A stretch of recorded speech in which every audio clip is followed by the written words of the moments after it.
Дели вокзалында тек қана туристерге арналған билет сатуу кассасы барын біліп алдым. Әрең дегенде таптым осы жерді. Турист центрдің ішінде отырмын. Әйтеуір іздеп әрең таптым. Мен басқа жақта жүр екенмін, осы жерге келдім, билет сатып алып жатырмын. Осы жерден очередьте тұрмай, тыныш салқын жерде осылай отырып билет сатып алуға болады екен. Интернационал турист деп тұр, міне жоғарыда жазылып тұр. Үлкен сағат тұр. Осындай керемет салқын жерде отырып билет сатып алуға болады. Ешкімді тыңдамаңыздар, адамдар айта береді, анда бар, мұнда бар деп. Білмейді адамдар деген. Қазір мен төменге түсіп көрсем, қалай келуге болатын.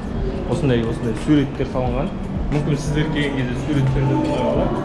Ең бастысы қалай көру керектігін білсеңіздер болды. Дәм қиындығы жоқ. Осы баспалдақтан көтерілесіздер. Барлық стрелкалар барлығы жазылып тұр. Сіздер осы станцияға келген кезде осы жерден жоғарыға барасыздар. Үстіге кетпейсіздер, оңға кетпейсіздер. Сол жақта баспалдақпен жоғарыға көтерілесіздер.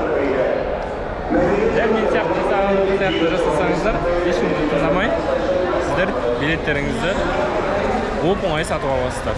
Міне. Бұл ЖД вокзалының дәл алды. Қазір мен көрсетейін. Міне.